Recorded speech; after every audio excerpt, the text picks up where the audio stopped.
I required open heart surgery for this congenital heart condition, and doctor became patient. That was a real turning point. Dr. Mitch Abrams, a radiologist, fellow of the Royal College of Physicians and Surgeons of Canada. Our healthcare model is literally like a production factory. It's a very industrialized model. It's time that we take the best of the West, weave it with the ancient wisdom of the inner experience. The science of transformation, we're really beginning to understand this new chapter in medical science. We can call it proactive or preventative medicine, or the science of well-being. There truly is a science of change, how to tap into our peak potential. If there is one word that I believe that could change people's lives and to really pivot the global trajectory, it's...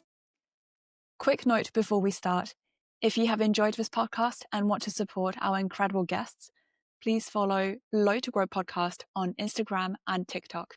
Welcome to Low to Grow, the podcast transforming life's toughest moments into opportunity for growth. I'm Annie, a Forbes Under 30 technology founder whose entrepreneurship journey ran parallel to a mental health awakening.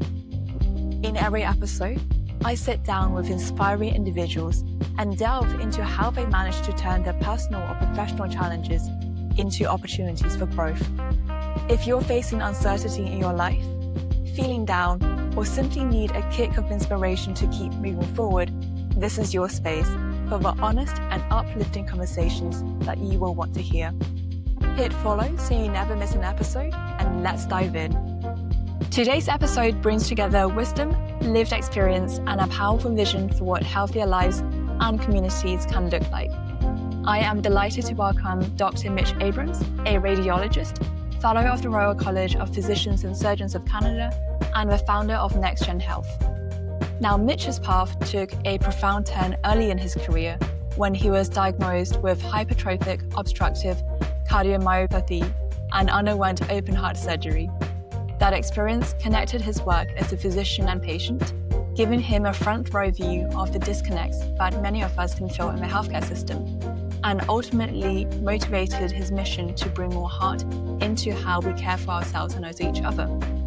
Through research, personal healing, and innovative initiatives like the Rad Art and also Global Heart Sync projects, he is shaping a holistic approach to wellness that a lot of young professionals can actually apply in their daily lives today. So Mitch, it's a pleasure to have you on the Low to Grow podcast. A pleasure to be with you, Annie. Who do you want to be listening to our conversation today? I think this content, this perspective, I think really speaks to people who are looking for change or experiencing change, experiencing questions about who they are and what they want out of life. And certainly to appreciate that in any given moment, we can change, and there is a science of transformation. So those who are looking for ways to shift perhaps their lives and looking for meaning in their life. Mitch, for you, where did your journey begin? Well, in one sense, I could say it started before I was born, but I would say for today, we could say 2010 was a pivotal year in my life. I just started, in fact, practicing independent medicine as a radiologist, spent 15 years studying.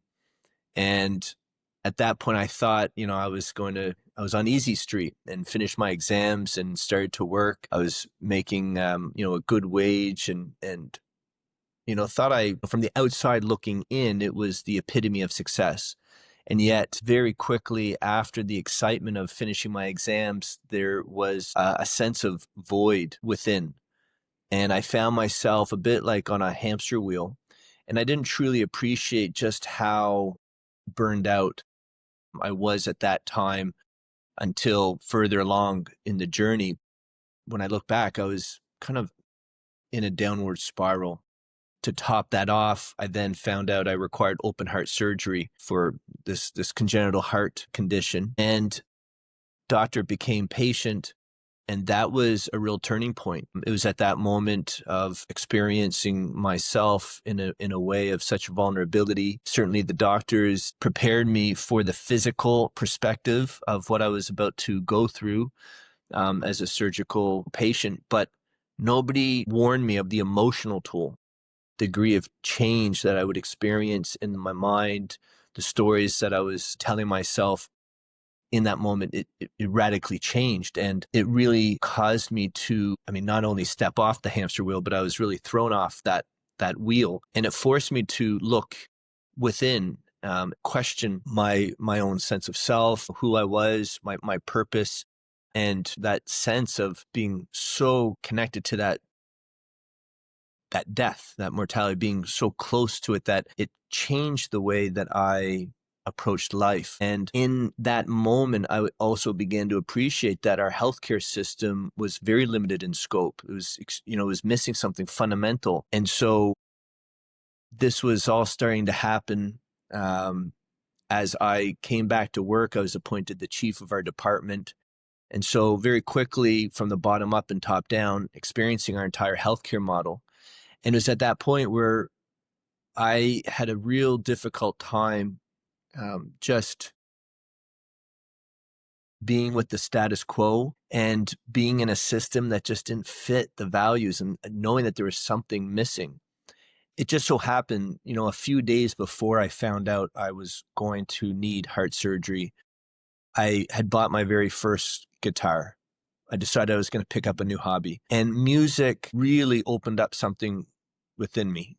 It was almost to say that music and my healing journey were really, they go hand in hand. With the music, it really helped me find my heart. If we want to say the doctor is physically corrected my heart, it was the music that helped me connect with my energetic heart.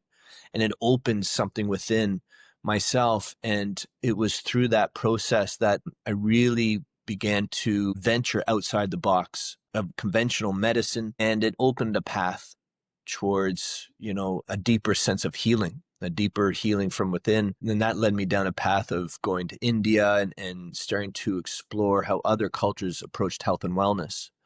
2010 was a real pivotal year for me that kind of cracked, I guess, the shell that led to, I guess, here we are today. That is indeed a pivotal year. Mitch, how would you describe yourself before 2010? And how do you feel that your experiences with open heart surgery and the whole shift in experience and mindset changed you afterwards? Well, I guess in one word, I could say I was very unconscious, was chasing ideas. What I defined as success was something very external. And I was very, I guess, more of an individualistic frame of mind.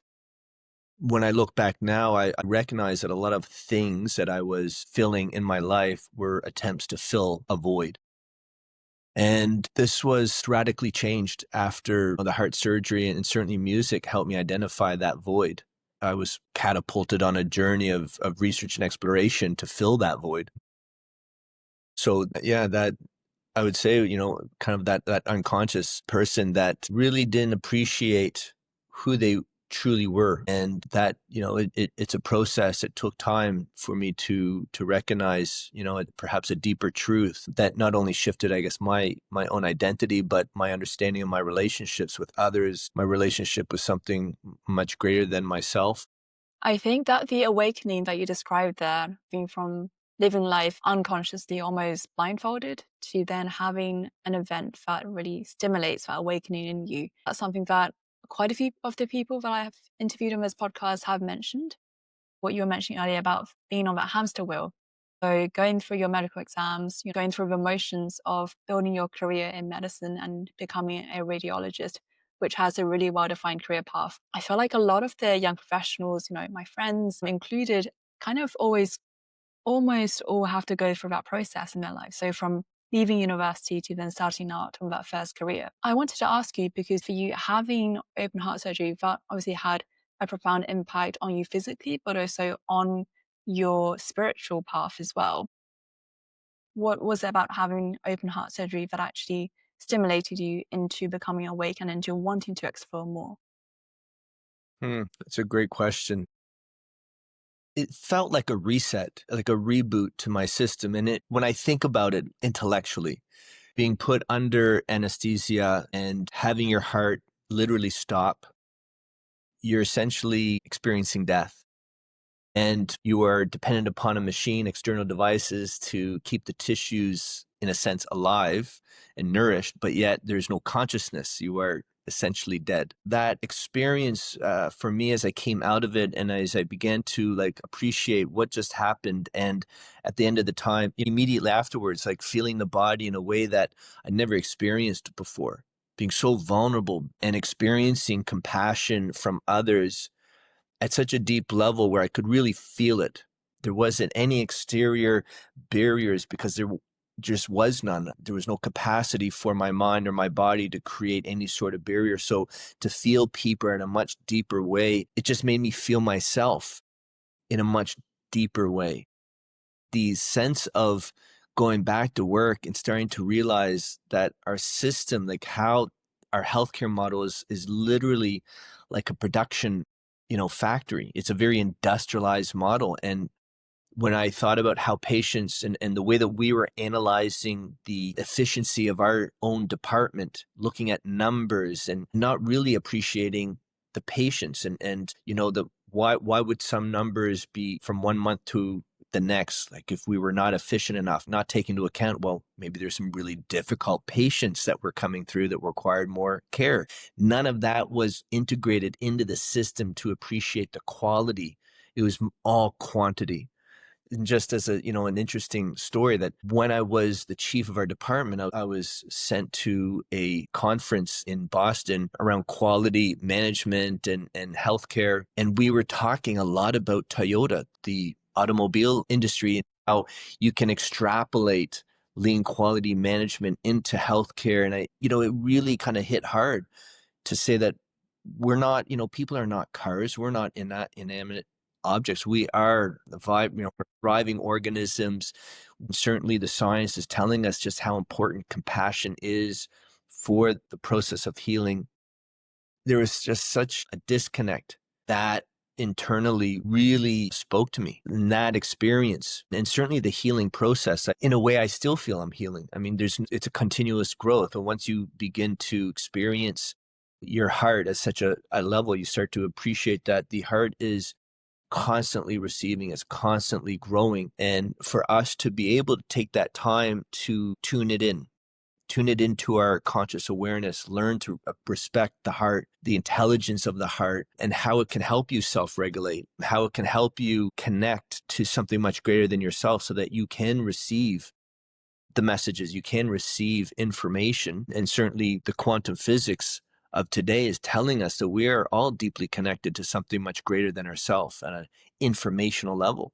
And I believe that it's the heart that allows us to tap into this divine experience. And for me, I felt like that was one of the large missing pieces within our healthcare paradigm. And I couldn't just sit idle by and not share this with colleagues, not share this with health practitioners to say, look, we can do better. And in fact, here's the science that's starting to catch up with this ancient wisdom. It's time that we take the best of the West and weave it with the ancient, wisdom of the inner experience.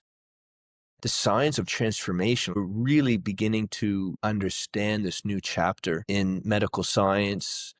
We can call it proactive or preventative medicine or the science of well-being, but there truly is a science of change, how to navigate change, how to tap into our peak potential. And, if there is one word that I believe that could change people's lives and to really pivot the global trajectory, it's coherence, and help people truly understand what coherence means to themselves, to their own health and wellness, to their relationships, and ultimately to the world. For someone who might not be aware, what does coherence mean and how does it apply to them and their experience of the world? There are many definitions that you can look at it, different lenses, but from a very scientific perspective, coherence is when you have two systems that get in sync with each other and they can, begin to feed into each other, and it creates a very strong, efficient system.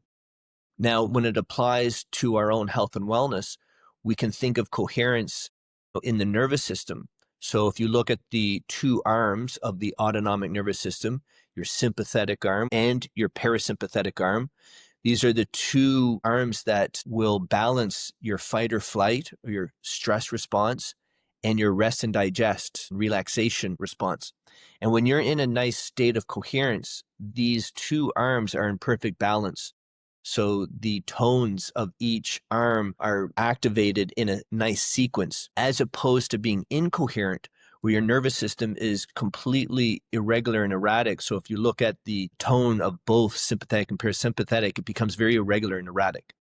Hmm. And what's fascinating is that the heart is really can be measured in a way that reflects the internal balance of the autonomic nervous system. When you cultivate that state of coherence, we can measure it in the heart rhythms. Like a muscle, the mind really does function similar to the muscles in our body, so that the more that we practice certain techniques that cultivate this physiologic, energetic state, the more that we practice, the easier it is to cultivate, the more effective the results. There's a famous Harvard cardiologist, Dr. Herbert Benson. He called it the relaxation effect. And he was one of the first physicians to study Buddhist monks with a variety of different technology to recognize the fact that we each have this conscious ability to tap into a higher level of awareness, which then, puts us into a state of optimal physiology. If you were to think about the fight or flight response and the stress and what that does to the body, and how chronic stress literally is, it destroys the body and manifests in disease. The relaxation effect is not just putting you back at a 0 point, it's putting you into, a positive energetic state that literally up levels your biology, your physiology, but also it expands your mental awareness, your consciousness. Coherence is something that is a radical game changer, and many ways again that you can look at it. But when we are in coherence individually, we can also support the coherence for other people. And again, we can measure that collective coherence. We can measure that co-regulation, as they call it in the literature. And there is a degree of synchronization of our nervous systems and our hearts when we experience deep connection and compassion with others. The implication in medicine is profound. The implication in social well-being is profound. And when we are together in a state of coherence, we are literally unlocking potential on a both individual and on a collective level. Can I ask then, how would you measure coherence, either for an individual or for a group?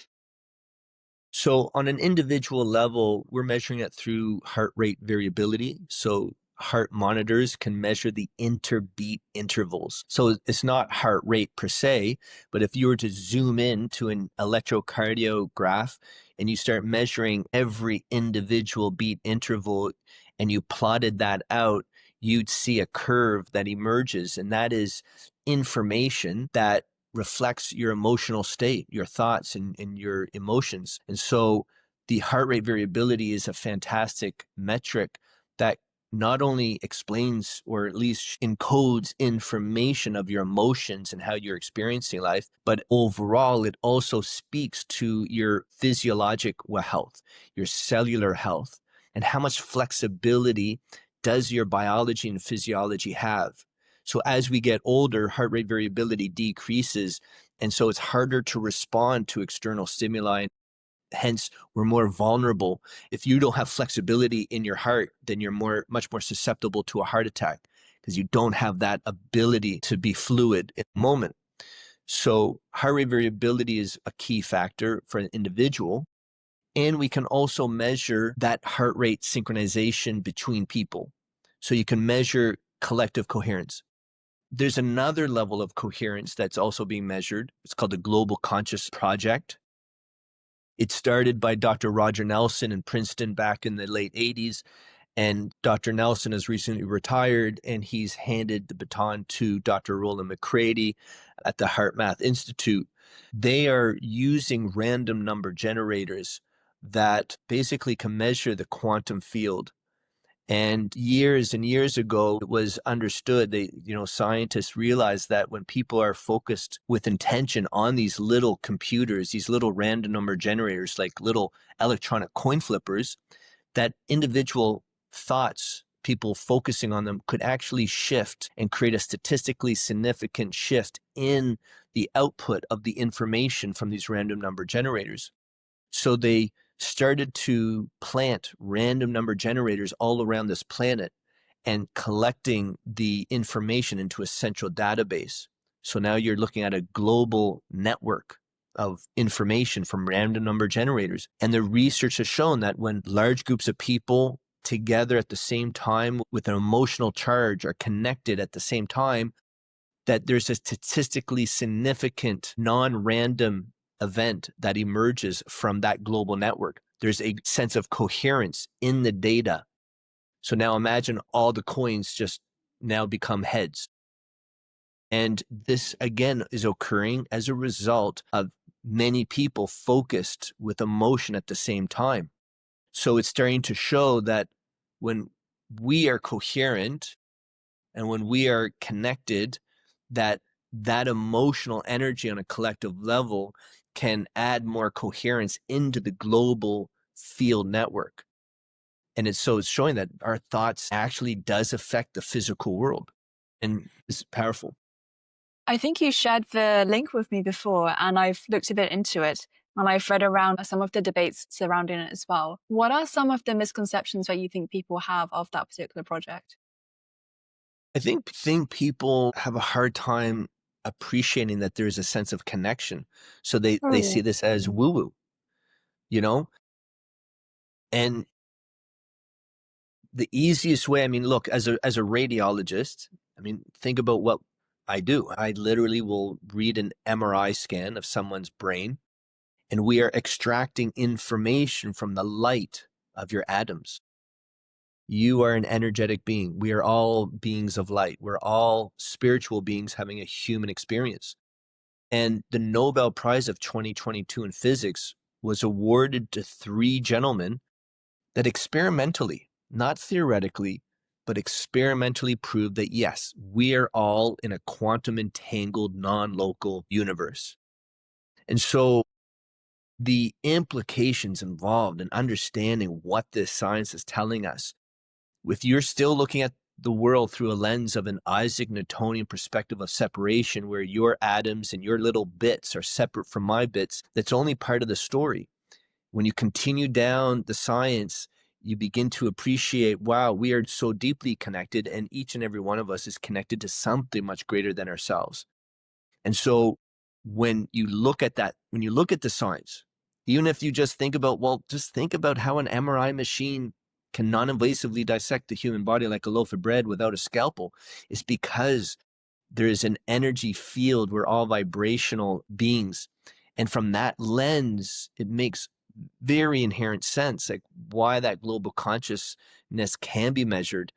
And I encourage people to look into the science, look at Dr. Roger Nelson's work, because when you start to see over the decades of data, and that's a lot, there's so much data, it shows that there's no doubt that we have created like an electroencephalograph that can measure the brain waves from someone's head, which is the result of the billions of action potentials, the little neurons in our brain collectively communicating in a somewhat of a coherent fashion, creating waves of energy from the brain. We are individually functioning like the little brain cells on a global ecosystem level. And we are now measuring that. I urge people to pay attention, tune in, because the implications for their own well-being, because everybody is in their own right so inherently powerful. We can claim our inner agency by understanding connection, how to connect to our own hearts, and through that we connect with others. And again, this is measurable on an individual and as a global collective level. And how does this link to your Global Heart Sync project? So the Global Heart Sync is a not-for-profit platform, and it's a way that we can gamify the science of heart. When individuals sign up, they receive a toolkit. They learn how to tune into their heart and cultivate the state of coherence through this, what we call the laser protocol. You also receive a free phone app that you can download that turns your phone into a real-time biofeedback tool. How does that work? It uses your camera to read the pulsations in the capillaries in your fingertip. So you literally just hold your camera, the phone on your finger, and it will begin to trace the pulsations, which in turn allows the app to measure your heart rate variability. And what's unique about this is that there are many products on the market like the Aura Ring or the Apple Watch that reads heart rate variability. But what's unique about this app is that it shows you in real time. It's not a snapshot of the past. It's what's happening in your heart in the moment. So now you can watch how your thoughts and emotions will affect your heart rhythms. And so when you learn, like the laser protocol, as you get laser focused, you can begin to see how your heart rhythms respond, and you can cultivate coherence, you can measure it, and now you can begin to track your progress over time. You get the tools to maximize your own practices for well-being, but at the same time, depending upon how long you use the app and your coherence levels, you will earn points. At this early iteration of the app, what happens is that your points is being collected into a global pool. And when we collectively reach milestones, it will unlock corporate sponsorships that will support mental health and resilience programs for communities in need and in schools and for research. So this again is a way that we can gamify the science of heart. It helps people appreciate that self-care can now create real world social impact. And through this platform, people will begin to recognize this emerging global heart stream through our understanding of our own hearts and how we are part of a collective identity. Hmm. I think it's so interesting that you can see your individual data for kind of like HRV, heart rate variability, and also the collective. I'm curious what kind of sponsorships would the collective points unlock? Those points really represent your dedication to self-care and for this recognition, this love of common humanity. So we're beginning to approach corporations to say, look, you have a corporate social responsibility program. You've got lots of dollars. You can exchange dollars for these points, and you can help us celebrate our wins individually and collectively. And what's interesting about this is that if you could imagine a big corporation that will support this growing community, the programs that would be then delivered, let's say to a certain community, a not-for-profit community that the corporation is already supporting, or let's say some of their local schools, they'll learn about the science of heart. They'll get tapped into the global coherent community. And the same organizations also have the opportunity to have organizational health programs to teach their employees how to tune into their hearts. Now it creates a bridge where the organization and employees, as they practice their own health and well-being, and the organization will benefit because that taps them into greater innovation and creativity, but they can also do it in community with the community that they are just supported in this initiative. So now imagine having opportunities to synchronize hearts with the schools, with the communities that they've just supported. What brand, what corporation would not want an opportunity to connect with the communities that they serve at such a deep, energetic level? And just to say that the research shows us that when you have this deep physiologic synchronization of rhythms, you cultivate a deep sense of empathy and connection. You cultivate community. It's really the science of connection. So from a corporate, mindset, this is a great opportunity where you combine your organizational health, you combine corporate social responsibility, and then there's a whole other level of marketing around it because now they're being associated and associating themselves with an initiative that's all about the science of compassion. Insurance companies will love this because the data shows that if you get people practicing this technique, cultivating coherence, they have better health outcomes. That's a huge ROI in the mind of healthcare executive. So you can begin to see why corporations are going to want to support this community that recognizes that it's not just you versus me. This is an us. This is the new era, new level of consciousness. And we are in a moment of great transformation. This is an opportunity for corporations to be seen as supporting, a higher level of awareness for individuals and our communities. How would someone know if they have activated their heart? Well, it's a good question. I think everybody is on a journey. Everyone is on a path. Some people describe moments where they have an experience where their heart feels like it's exploding. It feels like it's exploding with light and love. Some people feel like there's just a moment where there was a time of recognition that created a sense of intention, of real change, an intention to pivot at their own trajectory and realize that there's something more to life. There's something more to their story than what they can just see and feel in this moment. And, it's a great question, Annie. I think everybody is on a journey. Everybody has their own story.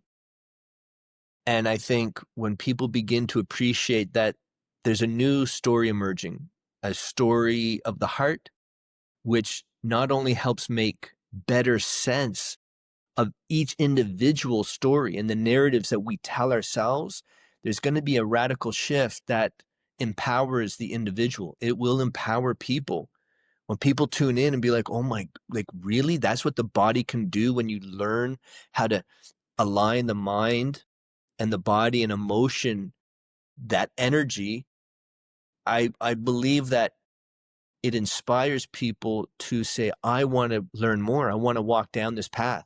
And if we can say, hey, if you just pay attention over here, there's a new door.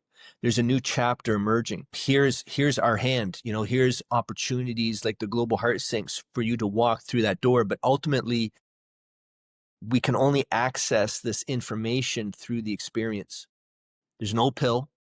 There's no external device. This is our birthright. It's within us to experience from the inside out. People, when they begin to have that curiosity and that intention, they find themselves on this path, and then eventually they really feel something inside that shifts. There's millions of people now experiencing that. They're talking about it. And to say, look, and just to share that the physics is showing us that we're part of a very holographic perspective of reality, of information that we're an expression of. And the fact that we're having this conversation, the fact that there are millions of people describing these moments of transformation and change, it means that there are many, many more people experiencing this. It's rising to a level of consciousness because we're inherently connected. And certainly now the internet and some of the movies that we're watching is opening our minds to broader perspectives of reality that we just didn't appreciate decades ago. Hmm. Earlier, you mentioned how your journey to India and also how music and especially playing the guitar was tools that helped you to start activating your own heart and reaching that higher level of consciousness. How did you develop the methodology behind the Global Heart Sync project? It was a journey. What was it like at the beginning? Because I guess in the early 2010s, this is still a really new concept. And for Yeah. you, as someone who's trained in Western medicine in a particular scientific framework, how did people react to it when you first started talking about it? Well, I think first came the inner awareness, Hmm. the inner development phase. And that really came about, well, like I said, music started the process, opened something up within. And then there was a moment of experience, and the best way to really describe is, I experienced something that transcended space and time. And it's something that has just never left my body, it's something that's never left my mind. This happened before I went to India. As I started to dive deeper into that experience, I started to witness changing, the change in my mind, the change in my experience. And eventually I had opportunity to go to India. And it was in India where I realized that there was a discipline of science that was describing what I was experiencing. And it wasn't until later that I found out that, particularly in India, they say, look, music and spirituality are not two separate things. They're really one thing. And when you listen to music, when you create music, it can create a expansion of inner spaciousness, of inner space. And that spaciousness, if you could think of it like consciousness, a level of experience and awareness. And as I continue to spend time in India and learn from a variety of different practitioners and spending time with communities, diving into a variety of different experimental practices and looking to see what are these, what does this ancient scripture say? That learning process from an intellectual, but also from the experiential, really cultivated this new understanding of myself, my relationships to the world. And keep in mind my quantum physics perspective, my radiology brain really helped me understand that the energy that was being discussed in ancient times is the same energy that we're using in modern science and constitutes all of us and the world that we're living in. It created such I guess, a change. Eventually, there was a moment where I'm a visual thinker from very, day, I started to put together slideshows and images to help me describe. Like, I didn't even have the words for it, but I was able to find images to put together the stories that I was experiencing. And through years, I was able to refine what I was learning in the Far East and what I understood from the West, like how to bring these two worlds together to say, no, these, science and spirituality, they're not two ends of the spectrum. It's one circle. We just have to take a moment to step back far enough and you'll begin to experience it. You can recognize it as a whole. Before I even started giving talks, I designed this image, this, I guess, artistic expression of modern science and ancient wisdom. I call it the medicinal mandala. And, it incorporates the vector equilibrium, that what Buckminster Fuller described as a system of perfect balanced energy. That vector equilibrium is superimposed on the lotus flower, which is an ancient symbol for thousands of years, always representing the science of mind and interconnectedness. And you can see in the image that the vector equilibrium, representing modern science and wisdom, overlaid with the lotus flower, how they flow into each other. Through that piece of art, I was able to begin describing, this perspective. I remember, I think it was in 2016, did a staff wellness program at the hospital because I recognized that burnout was rampant and our department was really struggling with stress. I did a simple 45-minute little lunch and learn. I shared with them this geometry, and then I gave them coloring tools. So I had different mandalas. Now that they understood the science behind it, I provided, and I left all these coloring tools in their lunchroom. And within 2 weeks, people were coloring these designs because coloring it also puts the brain waves into a nice therapeutic frequency, but also there is now meaning and context behind what they were doing. And the next thing I know, they started to decorate the halls of our department with their mandalas. And it just changed the vibe of our entire department, not just amongst the staff, but you can imagine now patients are coming in. They started asking questions. They started, the curiosity, and it shifted the way that our department felt. And within weeks, I was asked to start giving talks to different departments in the hospital, and then occupational therapists and physiotherapists started using the coloring again for themselves, but also for their patients who have had closed head injuries or strokes. That hand-eye coordination and that concentration, like there's multiple levels that was therapeutic that this little simple exercise created. I recognized just how infectious this conversation was and how we could use art to describe this fascinating intersection in this moment of transformation. Now, keep in mind, as I continued this path and I was starting to be offered to go to conferences and speak on this in a variety of different venues, when I spoke to the physicians, I found it fascinating that early on, I'd say there was a 50-50 split. Some of the people in the room were all in. They were totally, engaged, and they really resonated. Whereas the other half thought, well, what do they couldn't grasp it. They couldn't connect with it. And obviously, over the years, the message has been continually refined. There's new research to layer on top of this conversation. But fast forward to today, where there is a hunger for it. Now we have physicians that will come up and ask, how can we be involved? What research can I get involved in? How can we incorporate it for our patients?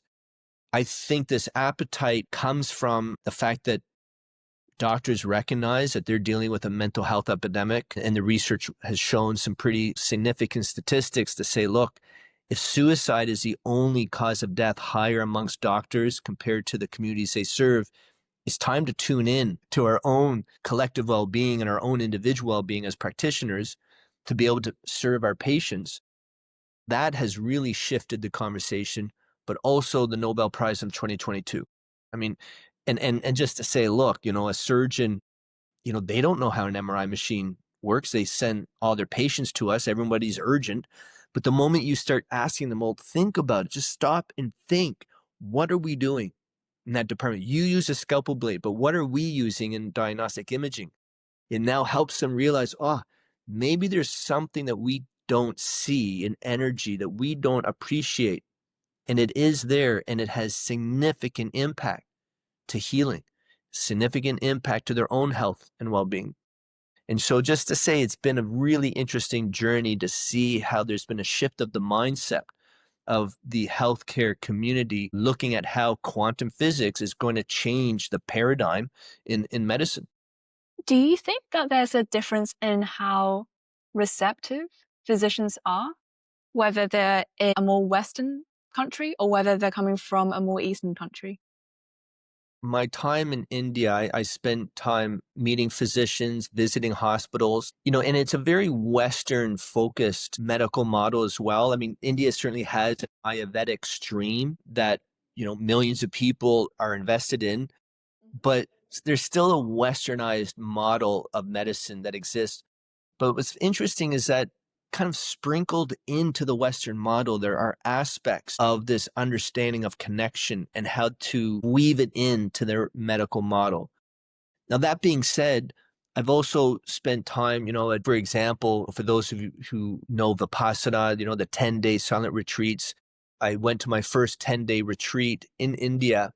I was, I think, one of two white people in this entire 10-day retreat. And the conversations I was having is that, they were surprised to see somebody, a foreigner there, because they themselves, they said, this is very new to them.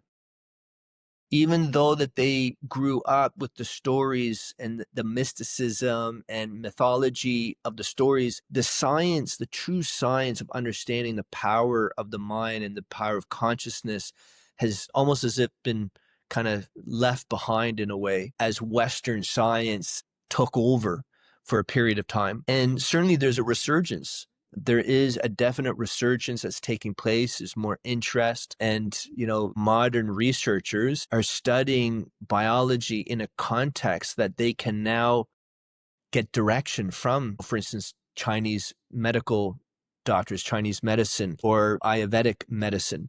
There's now this fascinating time where research and ancient wisdom, they're starting to now connect. As Nikola Tesla said, the moment that scientists begin to study the non-physical, we're going to advance in our knowledge more than we have in all decades and centuries in the past. This is what's happening now. Super interesting. Why is it that practitioners of Western medicine are only now able to learn from those practicing more Eastern methods of medicine?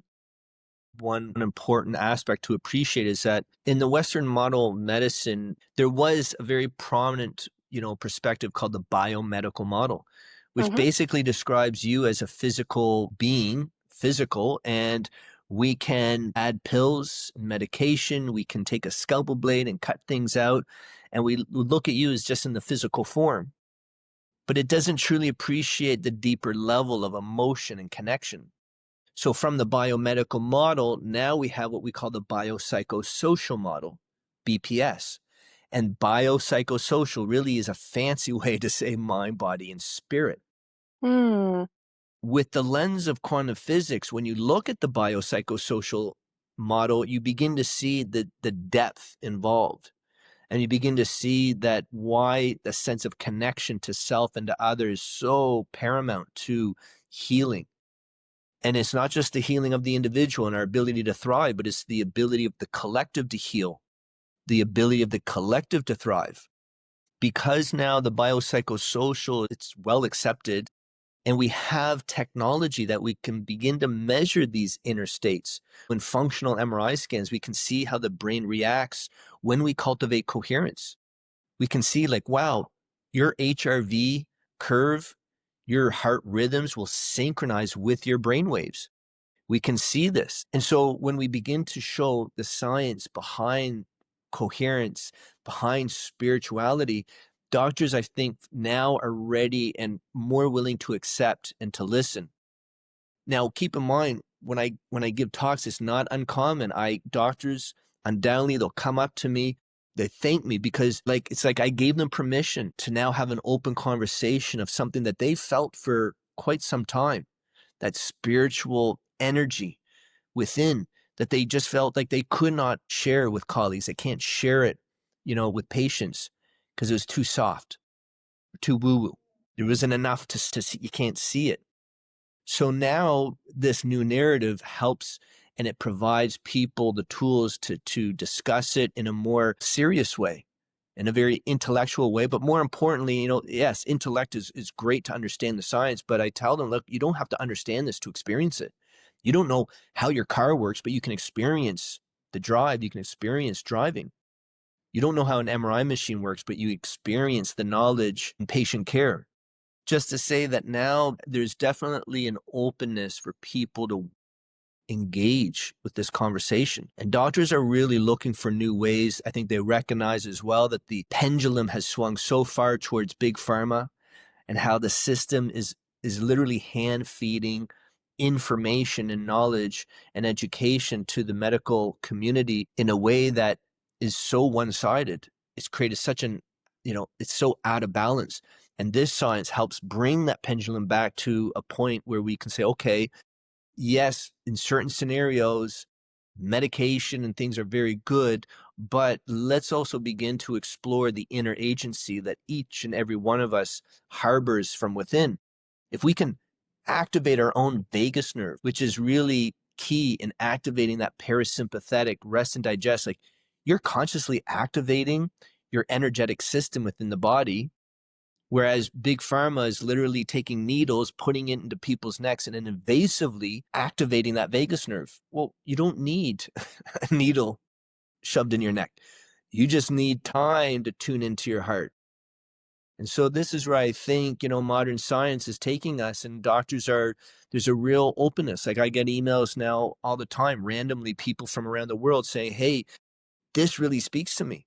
Like, this is really exciting. I've known this. All I'm doing is help put the dots together. So now a new narrative emerges so that all of this fascinating science in a variety of different fields creates a narrative so that we appreciate it's not necessarily all siloed. There's an interconnectedness to all things, and we are part of the story. We are the information, and we are experiencing the whole, and the whole is experiencing itself through us. Sounds like you are weaving many guided fields together, and I guess taking on board the current understanding of the human body and also mind as well. Absolutely. And can I just say, Mile, just going back to something that you asked early Mhm. on, what was I like prior? And I said, very unconscious, but just to say I was not this guy. I mean, I was happy go lucky. Yes, I was very science minded, going into medicine and going into radiology. I was a science first type of guy, but I was not interested in any of this. If you were to tell me then that we're going to have a conversation around consciousness and I'd be like, what are you talking? Like, what is that? Like, what are you, in meditation, I thought was a bit of was a joke. And, so just to say that the science of mind and transformation and all of this stuff that we're talking about, yes, it's really cool to understand, but once you experience it internally, everybody's on their own. Everyone's designed for a purpose and, have beautiful gifts to share with the world. And so when you tune into your heart, that's when you can tap in and you can really learn how to flourish, how to blossom from the inside out so that you can find purpose, understand purpose, and find ways to share it with the world. because it's through your own passion and purpose that we find success. And success, is inevitable when you are in service of others through your passion and purpose. Mitch, for any of our listeners, after listening to this, might really want to connect with their heart and find that purpose, what are some of the actionable things that they can do in order to start that process internally? I would say coherence. Find a way to bring coherence in your life. And there are many ways. I think the first thing to do is take 20 minutes and listen to this TED Talk, Medicine of Frequencies, What Did Einstein Mean? Because in that talk, not only will it describe coherence, but you'll also begin to see the geometry. You'll recognize not only throughout Mother Nature, but you begin to recognize it within yourself, and you'll begin to appreciate this deep sense of connection. That can then bring you to the door. Then you got to practice. The magic is in the experience. So it can be for some people taking a walk in nature, taking time for self to contemplate on connection and just to listen to how the body feels. Otherwise, another opportunity, and I say this, I provide free heart coherence meditations Monday to Friday, every day, Monday to Friday, 6 p.m. Eastern time. And people are welcome to join, and you literally come, you stay for as little or as long as you like, and you practice coherence with a growing community who are dedicated to their inner transformation, inner growth, but also because we are recognizing our common humanity. Now, when you do these techniques, when you cultivate coherence, it's really important to appreciate that you are creating an inner state of balance, so that when you think about things that are happening in your life that may be emotionally triggering, or maybe it's trauma that is residing within the body, the coherence allows you to experience it. You can embody those emotions without getting triggered. Much of the emotional trauma that many people are harboring within their body, it gets stuck in their nervous system and it creates cycles. It's very unconscious, and it keeps us in this elevated, hyperstimulated state of, sympathetic fight or flight drive. Coherence allows us to dampen that system, creates almost like a buffer, or stripping perhaps the paint from the canvas, so that you recognize that you are the pure potential of canvas, and the paint is really just the stories that we've been telling ourselves and the experiences of the past, and we can begin to learn from it. We can begin to observe it, so that we can witness the experience and the emotions within the body. And by witnessing the emotions, you are now allowing it to be released. It transforms, it changes. The narratives that we've held onto those experiences and those sensations, they change.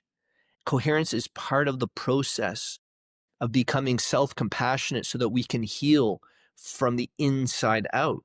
How does this link to, I guess, psychotherapy? Because what you're describing there sounds quite similar to what Gestalt has said about the human standing in a field and all the past trauma, unfinished conversations with people, unfinished business. They're kind of like figures arising out of that field around you that you need to deal with in order to release that trauma. 100%. Psychotherapy in my mind is really helping people give the tools and the mindset, the way of understanding and thinking in terms that puts you back into coherence with your true authentic self, your true perspective, and your connection to something greater than self. Psychotherapy has many tools. Heart coherence is one tool that's very valuable, that can help people reach this authenticity and deep connection. So psychotherapy, I mean, it's as I like to think, it's all interconnected. It's all one. For sure. Mitch, what is one thing that you believe will allow more people to have better mental health? Practice. The research shows even if you practice coherence 20 minutes a day, it can structurally change your body, your mind. If you look at, some of the work that's coming out of UC San Diego, it's clear as day that, you practice these techniques and you radically change, you become a different person. I would have to say, look, take time. Recognize that we are being pulled in so many directions with social media and the chaos of what's going on in the world. There are many competing narratives, And just to say that I believe, it's my belief that, there are certain organizations that have vested interests in capturing your consciousness. Everyone's vying for your attention. It can lead you down certain paths. And I think that the most important path is your own path. And I think the only way, particularly in this day and age of no accountability and fake news and deep fakes and all this, the craziness, is that you have to connect with your heart. There is a deep intelligence. We can see it in the science, but certainly don't take my word for it. You take the time and you will learn a truth. You will experience a truth, an inner wisdom. But without practice, without experience, it's one going in one ear, out the other, and it leaves you susceptible to narratives that are not your own, and it's narratives that are very manipulative, and it feeds conflict. It feeds, a you versus me narrative, because to divide is to conquer.